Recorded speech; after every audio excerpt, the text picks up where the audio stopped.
श्यादा वल्लभ श्री हरिवंश ब्रह्मवैवर्त पुराण अध्याय नंबर 20। तो 20 के जो अध्याय हैं उससे पहले जो अध्याय थे जिसमें हमने मालावती के बारे में जाना कि मालावती का जो दुख है, जो उनका पति का दुख है, परमेश्वर पति का, तो मालावती ने किस प्रकार ब्रह्मा विष्णु महेश को एकत्रित कर समस्त देवतागण को एकत्रित कर अपने पति की जो शरीर था तो उसमें भगवान विष्णु के द्वारा प्राण डलवाए और उनका जो पति था वह फिर जीवित हो गया और फिर सभी संतों की सेवा की गई, जितने ब्राह्मण थे ब्राह्मणों को दान दिया गया। 19वें अध्याय में हमने जाना कि यहाँ पर जो मंत्र हैं, भगवान के जो मंत्र हैं, जैसे कि शिव कवच हो गई, शिव स्त्रोत हो गया, ब्रह्म स्त्रोत हो गया, ब्रह्म कवच हो गया, तो जितने भी कवच और स्त्रोत है 3 लाख बार अगर कोई सिद्ध कर लेता है, 3 लाख बार अगर कोई कर लेता है पूरे नियम और संयम से, तो वह जो मंत्र कवच से वह सिद्ध हो जाता है, उसका तीनों लोक में कोई भी बाल बाका नहीं कर सकता। और 20 का जो अध्याय, इसमें हम बात करेंगे गोप पत्नी कलावती। कलावती के गर्भ में एक शिशु के रूप में उपब्रहण का जन्म। उपब्रहण कौन थे? देवर्षि नारद थे। शूद्र योनि में उत्पन्न हुए बालक और नारद जी की जो दिनचर्या है, नाम की जो व्युत्पत्ति है और उसके द्वारा जो संतों की जो सेवा, संत कुमार द्वारा उसे उपदेश की प्राप्ति, इसके द्वारा जो हरि भगवान श्री हरि हैं विष्णु भगवान के जो स्वरूप का जो ध्यान है, आकाशवाणी और उस बालक का जो शरीर का जो त्याग है, इसका वर्णन हमें 20 अध्याय में देखने को मिलेगा। इसमें जहाँ पर हर कथाओं में 18 पुराणों में सूत जी और सोनक जी लगे हुए हैं, जो प्रश्न करते हैं सोनक जी और सूत जी उनको बताते हैं, क्योंकि सूत जी सब वेदों की ज्ञाता है। सूत जी क्या कहते हैं कि उपब्रहण गंधर्व अपनी पत्नी मालावती के साथ अन्य पत्नियों के साथ भी निर्जन वन में आनंद पूर्वक विहार करने लगे। जब उपब्रहण जी जब जीवित हुए तो उपब्रहण जो गंधर्व है अपनी पत्नी मालावती के साथ और जो उनकी अन्य पत्नियां थी, जो उनकी 50 पत्नियां थी, तो निर्जन वन में आनंद पूर्वक को विहार करते हैं। उन्होंने अपनी आयु का शेष काल सानंद बिताना आरंभ किया। जो उनकी अब आयु बची हुई थी, जब उन्होंने यहाँ पर सानंद बिताना आरंभ किया अपने पत्नियों के साथ, उपब्रहण के पिता जो गंधर्वराज भी स्त्री पुत्रों के साथ प्रसन्न पूर्वक रहने लगे। जो उपब्रहण के जो पिताजी थे गंधर्वराज, तो स्त्री पुत्रों के साथ बिल्कुल प्रसन्नतापूर्वक रहने लगे। उन्होंने नाना प्रकार के श्रेष्ठ कर्म तथा बड़े बड़े पुण्य कर्म किए। वे कुबेर भवन के समान वैभवशाली गृह में राजा होकर राज सुख का भोग करने लगे। उन्होंने अपनी सुस्त्री यमुना सुशीला पत्नी के साथ कुछ काल तक विहार किया। फिर जब समय हुआ तो समय आने पर गंगा जी के मनोहर तट पर पत्नी के साथ गंधर्वराज प्राणों का परित्याग करके सानंद वैकुंठ धाम को चले जाते हैं। वे शैव थे, वैष्णव नहीं थे, वे शैव थे, शिव भगवान के उपासक थे वे, इसलिए उन पर शिव जी की कृपा हुई तथा उनके जो पुत्र ने श्री विष्णु की सेवा की थी, पर उनके जो पुत्र ने भगवान श्री विष्णु की सेवा की थी और इस प्रकार इसलिए भगवान विष्णु की उन पर कृपा दृष्टि हुई। इससे वे वैकुंठ धाम में श्री विष्णु के श्याम चतुर्भुज रूपधारी पार्षद हुए। माता पिता का जो संस्कार है वह करके गंधर्व उपब्रहण ने ब्राह्मणों को नाना प्रकार के धन दिए। अब शौनक जी कहते हैं फिर अंत काल आने पर ब्रह्मा जी के श्राप से प्राणों का परित्याग करके उस विद्वान गंधर्व ने ब्राह्मण के वीर्य से और शूद्र के गर्भ से जन्म ग्रहण किया। क्या हुआ कि जब अंतकाल हुआ, अंतकाल आने पर जो ब्रह्मा जी का जो श्राप लगा हुआ था, तो अपने प्राणों का क्या परित्याग किया। प्राणों का जैसे परित्याग किया तो विद्वान गंधर्व ने ब्राह्मण के वीर्य और शूद्र के गर्भ में जन्म ग्रहण किया। सती मालावती ने मन में उत्तम संकल्प लिया और भारत भूमि के पुष्कर तीर्थ में अग्निकुंड में भीतर अपने प्राणों का परित्याग किया। वह साध्वी मनुवंशी राजा सरंजय की पत्नी से उत्पन्न हुई। उसे पूर्व जन्म की बातों का स्मरण रहता था। उस सुंदरी के मन में यही संकल्प था कि उपब्रहण गंधर्व ही मेरे पति हो, अन्य कोई मेरे पति ना हो। अब शौनक जी हैं वो यहाँ पर पूछते हैं सूत जी से कि हे सूतनंदन, उपब्रहण गंधर्व ब्राह्मण के वीर्य और शूद्र पत्नी के गर्भ से किस प्रकार उत्पन्न हुए। जो उपब्रहण थे गंधर्व थे, ब्राह्मण का वीर्य और शूद्र पत्नी का गर्भ से किस प्रकार उत्पन्न हुए, या बताने की कृपा करें। तो शौनक जी ने जब ये पूछा तो उनके पूछने पर सूत जी ने गोपराज द्रुमिल की पत्नी कलावती ने मुनिवर काश्यप के सखलित शुक्र को ग्रहण कर लिया था। इससे उसको पुत्र की प्राप्ति हुई थी। और फिर इसी प्रकार उपब्रहण के जन्म की जो कथा सुनकर कहा कि गोपराज बद्री का श्रम में जाकर यहाँ पे योग बल से शरीर को त्यागने के पश्चात शरीर को त्यागने के पश्चात विमान द्वारा वैकुंठ धाम में चले गए। इसके बाद जो शोकविला थी, जो कलावती थी, तो कलावती को अपनी माता कहकर एक दयालु एक ब्राह्मण था, तो ब्राह्मण अपने घर में ले गया। अब साध्वी कलावती ने ब्राह्मण के ही घर में रहकर एक श्रेष्ठ पुत्र को जन्म दिया, जिसकी अंग कांति तपाए हुए स्वर्ण के समान दमक रही थी। वह ब्रह्म तेज से जाजलमान था, उज्ज्वल था ब्रह्म तेज से इतना ज़्यादा। उस घर में रहने वाली जो सभी स्त्रियों ने उस सुंदर बालक को देखा। जितनी भी घर में सभी स्त्रियां थी, अब बड़ा ही तेज में बालक था, उस बालक को जब देखा तो वह अपने ब्रह्म तेज से ग्रीष्म ऋतु में मध्यकालिक प्रचंड सूर्य को प्रभा को पराजित कर रहा था। उसका रूप कामदेव से भी अधिक सुंदर था और मुख चंद्रमा से भी अधिक मनोहर था। उसके मुख की शोभा से शरद पूर्णिमा का जो चंद्र है वह लज्जित हो रहा था, शर्म हो रहा था, क्योंकि उसका जो रंग थोड़ा फीका पड़ गया था। उसके सामने को कितना तेज था। उसके नेत्र शरद ऋतु के प्रफुल्ल कमलों की शोभा को छीन लेते हैं। ललित हाथ पैर सुंदर कपोल और मनोहर आकृति थी।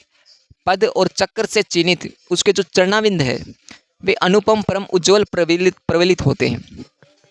तो उसके जो दोनों हैं, दोनों हाथों को कहीं तुलना नहीं थी, दोनों हाथों की कहीं भी तुलना नहीं थी। और इस प्रकार वह सतन पीने के लिए रो रहा था और स्त्रियां उस बालक को देखकर बड़ी प्रसन्नता के साथ अपनी अपनी आश्रम को गई।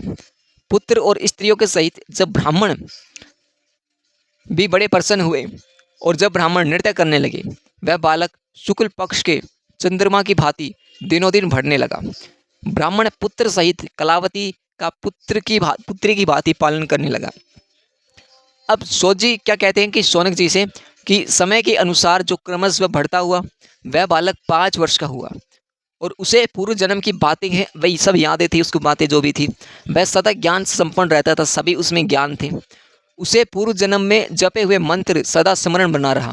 जो पूर्व जन्म में जो मंत्र उन्होंने जप किए थे, मंत्रों के बारे में जो ज्ञात था, तो इस जन्म में भी उनको उन मंत्रों के बारे में स्मरण था, याद था। अतः वह निरंतर भगवान श्री कृष्ण का नाम, उनके यश और उनके गुण और आदि गुणगान किया करता था। और कुछ ही क्षण भर में वह रोने लगता था और दूसरे ही क्षण भर में नृत्य करते हुए उसका सारा शरीर रोमांचित हो उठता था। वह बालक जहाँ जहाँ श्री कृष्ण से संबंध रखने वाली गाथा तत्संबंधी पुराण सुनता था, वह बालक वहीं ठहर जाता था। उसके सारे अंग धूल से धूसरित रहते थे। वह धूल में भगवान की प्रतिमा बनाकर धूल से ही श्री हरि का पूजन करता था और धूल का ही अभिष्ट नैवेद्य अर्पित करता था। अब यदि माता सवेरे कलेवे के लिए बेटे को बुलाती तो वह माता यहीं उत्तर देता माता को कि मैं हरि का पूजन करता हूँ। जो मिट्टी होती है, मिट्टी से ही सब कुछ सेवन करवाता था, धूल से सब कुछ करता था। और अगर माता पूछती क्या कर रहे हो, इधर आ जाओ, तो हम कहता मैं हरि का पूजन करता हूँ। तो शौनक जी ने पूछा, सूतनंदन, इस बालक का इस नए जन्म में क्या नाम हुआ? अब बालक का नया जन्म हुआ तो कुछ नाम भी हुआ होगा, तो क्या नाम हुआ होगा? संख्या और व्युत्पत्ति के साथ आप इसे बताने की कृपा करें। तो सोजी कहते हैं शौनक जी से, अनावृष्टि के अंत में वह बालक उत्पन्न हुआ था। अतः जन्म काल में जगत को नार यानी जल प्रदान किया, इसी से उसका नाम नारद हुआ। तो पूर्व जन्म की जो बातों का स्मरण रखने वाला वह महाज्ञानी बालक दूसरे बालकों को नार अर्थात ज्ञान देता था। दूसरे बच्चे होते थे, जब वह उनके पास आते थे तो उनको वह ज्ञान देता था, इसलिए भी नारद नाम से विख्यात हुआ और वह नारद नाम से विख्यात होता है। वह मुनीन्द्र नारद से ही उत्पन्न हुआ था, इस कारण भी उसका नाम नारद रखा गया। अब शौनक जी पूछते हैं, शिशु का जो नारद नाम रखा गया था वह तो व्युत्पत्ति के अनुसार उचित जान पड़ा, परंतु उसके उत्पादक मुनीन्द्र का मंगलमय नाम नारद किस प्रकार हुआ? अब कह रहे हैं शौनक जी, जो शिशु का जो नारद है, नारद नाम तो रखा गया, अब व्युत्पत्ति के अनुसार जो उचित जान पड़ा, जो कि पहले भी नाम उनका नारद था जब उन्होंने जन्म लिया था, परंतु उसके उत्पादक जो मुनीन्द्र हैं वो मंगल में नाम नारद किस प्रकार पड़ा? अब सोच जी कहते हैं शौनक जी से, धर्मपुत्र मुनिवर नर ने पुत्रहीन ब्राह्मण कश्यप को पुत्र प्रदान किया था। जो धर्मपुत्र मुनिवर हैं, मुनिवर नर ने पुत्रहीन ब्राह्मण कश्यप को पुत्र प्रदान किया, अतः नर पदत होने के कारण उनका नाम नारद हुआ। अब शौनक जी बोले कि सूतनंदन से, अब मैंने शिशु के भी नारद नाम की व्युत्पत्ति जो है सुन ली है। अब यह बताइए कि शूद्र योनि में तथा ब्रह्मपुत्र की जो अवस्था होती है उनका जो नाम है वो नारद नाम कैसे संभव हुआ? अब सोच जी कहते हैं कि कल्पांतर में ब्रह्मा जी के जो कंठ है, तो कंठ से बहुसंख्यक नर उत्पन्न हुए। ब्रह्मा जी के कंठ से बहुसंख्यक नर उत्पन्न हुए और उनके कंठ में नर का दान किया था, इसलिए वह नरद कहलाया।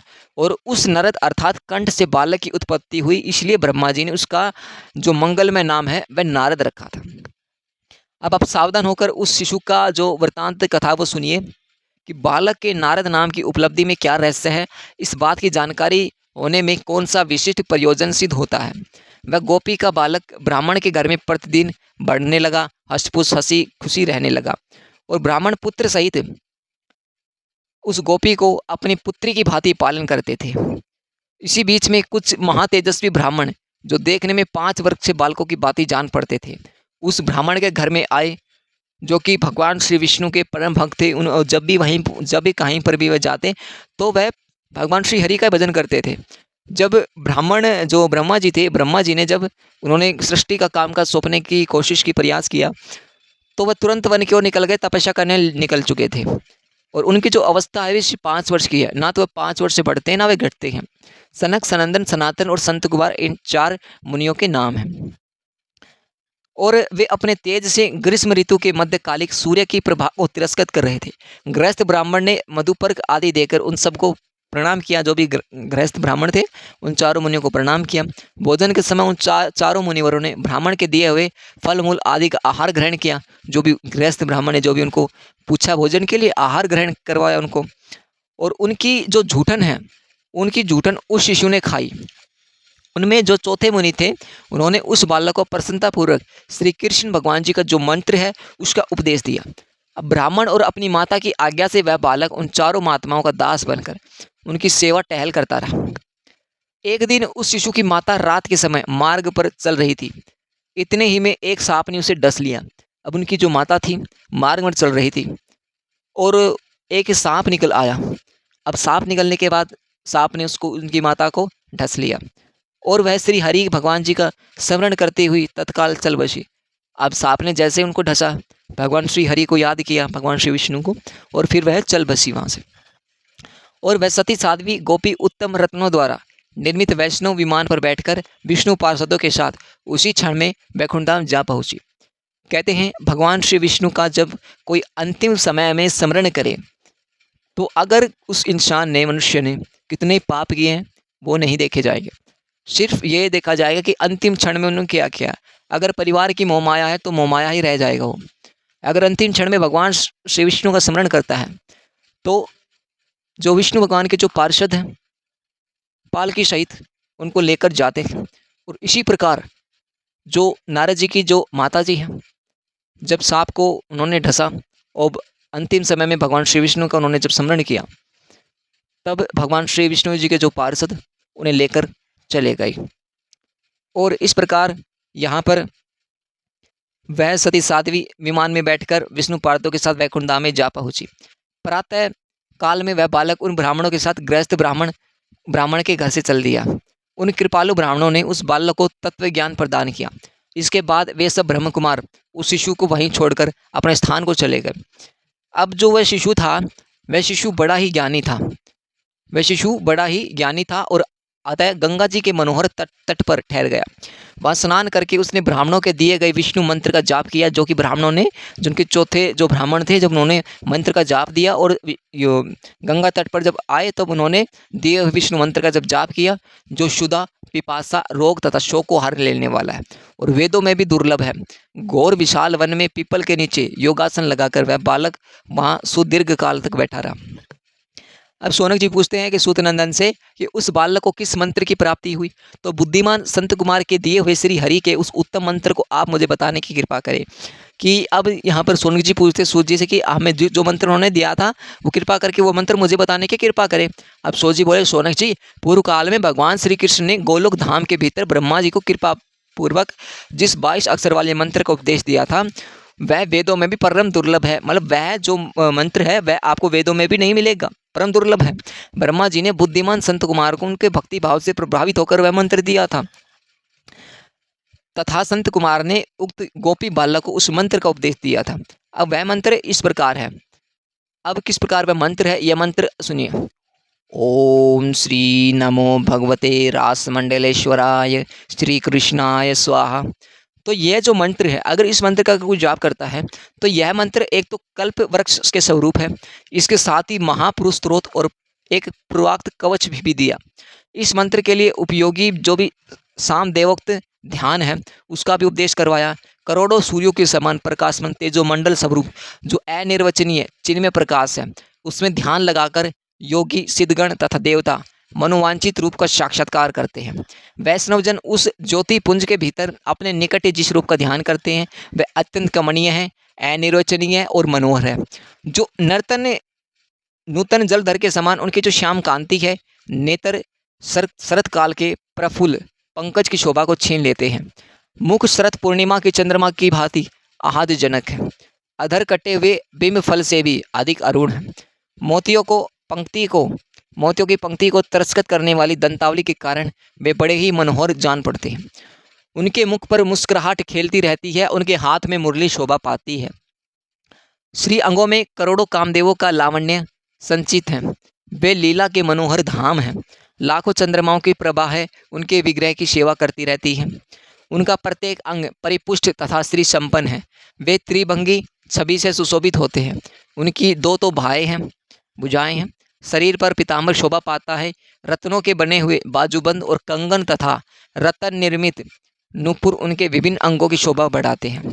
दोनों कपलों पर रत्नमय कुंडल झिलमिलाते रहते हैं। मस्तक पर मोरपंख का मुकुट शोभा पाता है। रत्नमयी माला है तो जो रत्नमयी माला है कंठ देश को विभूषित करती है। मालती की वनमाला से घुटनों तक का भाग सुशोभित है और उनके सारे जो अंग हैं वे चंदन से चर्चित हैं तथा वे भक्तों पर अनुग्रह करने वाले हैं। श्रेष्ठ कौस्तुभ भमनी का प्रभास उनका वक्षस्थल उदासित होता है। सुस्थिर यौवन से युक्त तथा सदा सब ओर घेर कर खड़ी हुई भूषण भूषित गोपिकाएं सदा बाकी चितवन उनकी ओर देखा करती हैं। श्री राधा के वक्षस्थल में विराजमान हैं ब्रह्मा विष्णु और शिव। तो ये जो सभी देवता हैं नित्य निरंतर उनकी पूजा, उनकी वंदना और उनकी स्तुति करती हैं। उनकी अवस्था किशोर अवस्था है उनकी। श्री राधा की वे प्राणनाथ हैं, शांत स्वरूप हैं। वे निर्लिप्त एवं साक्षी रूप है। निर्गुण तथा प्रकृति से वे परे हैं। वे सर्वेश्वर परमात्मा एवं ऐश्वर्यशाली हैं। और इस प्रकार उन भगवान श्री कृष्ण का ध्यान करें। देखिए जिस प्रकार भगवान श्री कृष्ण का जो स्वरूप है वह स्वरूप बताया गया है। भगवान श्री कृष्ण की अंग कांति कैसा है, उनका जो फेस का, उनका जो चेहरा का जो रंग है वो कैसा है, श्याम कांति है। उनके जो कुंडल हैं, जो गले में कुंडल है, बंसी है, वह किस प्रकार की है, कैसे, ये सभी वर्णन किया गया है भगवान श्री कृष्ण का। और ऐसा में मानकर भगवान श्री कृष्ण का ध्यान करना चाहिए। अब कहते हैं कि मुनि इस प्रकार मैंने तुमसे भगवान के ध्यान, भगवान के जो स्रोत है और भगवान के जो कवच है, मंत्र प्रयोगी सत्य का वर्णन किया है। उनका मंत्र है वह भी कल्प वृक्ष के स्वरूप है। अब सोनक जी कहते हैं उस समय वह बालक 1000 दिव्य वर्षों तक बिना कुछ खाए पिए ध्यान में बैठा रहा। और जो मंत्र दिया था, जो चौथे ब्राह्मण थे, जो संत कुमार थे, उनके द्वारा जो मंत्र दिया था, गंगा तट पे जाकर वह मंत्र का एक जगह बैठकर ध्यान किया था बिना कुछ खाए पिए। उसका पेट सटकर अत्यंत क्रस हो गया था, इतनी ज़्यादा भूख लग रही थी, अंदर की धस गया था पेट। फिर भी वह सिद्ध मंत्र के प्रभाव से परिपुष्ट रहा और इस प्रकार वह शक्तिमान था। उसने ध्यान में देखा कि एक दिव्य लोक है, जहाँ जब उन्होंने ध्यान किया भगवान का तो उन्होंने एक ऐसे दिव्य लोक को देखा जहाँ रत्नमय सिंहासन पर एक दिव्य बालक है, वह विराजमान है। रत्नमय आभूषण है तो रत्नमय आभूषण से अंगों की शोभा को बढ़ाते हैं भगवान की। किशोर अवस्था, श्याम कांति, गोप वेश और मुख पर मंद मंद मुस्कुरा रहे हैं। गोपियाँ उनके आसपास हैं। किशोर उनकी अवस्था श्याम कांति है, मुस्कुरा रहे हैं हल्की हल्की। वह पीताम्बरधारी द्विभुज किशोर गोप हो और गोप कन्याओं से घिरा हुआ है, चारों तरफ गोपियाँ ही गोपियाँ हैं।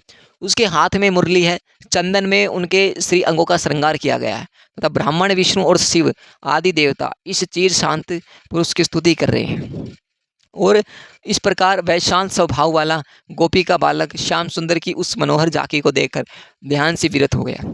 ध्यान टूटने पर जब फिर से वह उनका दर्शन न कर सका तब शोक से पीड़ित हो गया। अब जैसे ही जो ब्राह्मण बालक ने जब दिया हुआ मंत्र जब जाप किया और जब वह मन लगाकर एक जगह लगा ध्यान किया, जब भगवान जी के दर्शन हुए, हाथ में मुरली और जो भगवान की जो श्याम कांति, भगवान ने जो आभूषण पहने हुए थे, तो उनका जब उन्होंने ध्यान किया तो ध्यान करने के बाद जब एकदम से ऐसे आंखें खोल ली तो उनका ध्यान टूट गया और जब दोबारा ध्यान करने लगे तो उनका ध्यान उस प्रकार से हुआ नहीं, और फिर वह बिल्कुल अंदर से टूट चुके थे कि मेरा दोबारा से ध्यान क्यों नहीं हुआ, बिल्कुल शोक से पीड़ित हो गए। वह बालक को फिर से न देखने पर वह गोपी कुमार पीपल की जड़ पर बैठकर रोने लगा। तब उस रोते हुए बालक को संबोधित करके आकाशवाणी हुई। तब बालक को रोते देखा तब आकाशवाणी होती है, और आकाशवाणी का जो कथन है वो क्या रहा, सत्य प्रबोध युक्त हितकर एवं संक्षिप्त था। आकाशवाणी कहती है, बालक, एक बार जो रूप तेरे दृष्टि पथ में आ चुका है वही इस समय पर्याप्त है। मतलब एक बार जो आपके ध्यान में एक बार आपका रूप, भगवान जी का जो रूप आ गया है, शिव, इतना ही पर्याप्त है। अब फिर तुझे उसका दर्शन नहीं हो सकता, क्योंकि जिनके अंतकरण की वासना बिल्कुल परिपक्व नहीं हुई है, ऐसे कुयोगियों को उस स्वरूप का दर्शन होना अत्यंत कठिन है। जो आपके तेरे इस शरीर का जो अंत होने पर जब मुझे दिव्य शरीर प्राप्त होगा, तब तू फिर से जन्म, मृत्यु और जरा का नाश करने वाले गोविंद का दर्शन करेगा। तो यह सुनकर वह बालक बड़ी प्रसन्नता के साथ फिर से ध्यान के प्रयास में विरत हो गया। वह फिर से ध्यान में लग गया, और उसने समय आने पर मन ही मन श्री कृष्ण का स्मरण करते हुए तीर्थ भूमि में अपने शरीर का त्याग दिया। और उस समय स्वर्गलोक में दुंदुबिया बजने लगी, आकाश से पृथ्वी पर फूलों की वर्षा होने लगी। इस प्रकार महामुनि नारद के जो श्राप मुक्त हैं वह श्राप मुक्त हो गए, और गोप शरीर का जो त्याग करके वह जीव ब्रह्मा विग्रह में विलीन हो गया। वह नित्य स्वरूप तो है ही, पूर्व काल में जो उसका आविर्भाव हुआ है और भिन्न काल में वह तिरोहित हो गया है। वह नित्य रूपधारी जो भक्तजन हैं उनको अपनी अविच्छा से आविर्भाव हुआ अथवा तिरोभाव होता है, उन्हें जन्म, मृत्यु और जरा और व्याधि का स्पर्श नहीं होता। तो ब्रह्मवैवर्त पुराण के जो अध्याय नंबर 20 थे, तो 20वां ये अध्याय यहीं पर समापन होते हैं। अब इसमें जो इस अध्याय में जो एक मंत्र है जो कि वेदों में बड़ा दुर्लभ है, भगवान को बड़ा दुर्लभ है, वो मंत्र दिया हुआ था। जो चौथे जो ब्राह्मण थे संत कुमार, उस ब्राह्मण की जब कुटिया में गई, तो ब्राह्मण की कुटिया में जब जाते हैं तब उनको मंत्र देते हैं, उनको स्त्रोत, उनको कवच का ज्ञान प्रदान करते, तत्व ज्ञान उनको देते हैं, और इस प्रकार वह ज्ञान इतना ज़्यादा बढ़ जाता है। और वह जब चारों मुनि जब चले जाते हैं वहाँ से, तो वहाँ से जाने के बाद वह ब्राह्मण बालक गंगा के तट पर आ जाता है, और एकाग्र ध्यान लगाकर, मन लगाकर जब करता है। अब जब करता है तब भगवान के दर्शन होते हैं। हाथ में मुरली है, श्याम कांति है, आभूषणों से सुसज्जित। फिर एकदम से जैसे देखा तो उनकी आंखें खुल गई, टूट गई। जो दर्शन दोबारा वह करने लगे, दोबारा नहीं हो पाया। फिर आकाशवाणी होती है। अब आकाशवाणी में कहते हैं कि यहाँ पे जो आपने एक बार दर्शन किया यही है, अन्य जो प्राणी हैं उनको तो ये भी दुर्लभ है। अब जो दिव्य शरीर उसके द्वारा ही आप दर्शन कर पाएंगे, तब वह अपना जो शरीर का त्याग करते हैं और वह भगवान के धाम चले जाते हैं। तो इस प्रकार जो श्री नारद जी का जो ये दूसरा जन्म था, तो ये यहीं पर इनका जो श्राप है, श्राप से मुक्त होते हैं। इस प्रकार एक बात का आप विशेष ध्यान रखिए। क्या ध्यान रखिए? जब भी आपकी मरण अवस्था हो, ये हमारे गुरुदेव भी कहते हैं, अन्य गुरुदेव भी कहते हैं, शास्त्र भी कहते हैं, जो यहाँ पर कथा में भी ये बातें हैं कि अंत समय में जो भगवान का ध्यान कर ले, समस्त पापों से मुक्त हो जाता है, भगवान के धाम को चला जाता है। जिस भगवान की वह आराधना करता है, जिस भगवान का नाम वह लेता है, चाहे भगवान शिव हो, चाहे राधा जी हो, चाहे भगवान श्री कृष्ण हो, चाहे भगवान विष्णु हो, अगर वह किसी भी भगवान का ध्यान करता है तो वह उसी प्रकार वहीं पर चला जाता है। शिव का भक्त है, शिवलोक में चला जाएगा। विष्णु का भक्त है, वैष्णव वैकुंठ लोक में चला जाएगा। राधा जी का भक्त है, गोलोक में चला जाएगा, राधा रानी के लोक में चला जाएगा। जो यहाँ पर पार्षद हैं, पालकी लेकर, विमान लेकर आते हैं, उनको लेकर पूरे आदर भाव सत्कार के साथ लेकर जाते हैं। सो इस प्रकार ब्रह्मवैवर्त का 20वां अध्याय यहीं पर समापन होता है। प्रेम से बोले श्री राधे राधे। जय श्री राधा वल्लभ श्री हरिवंश।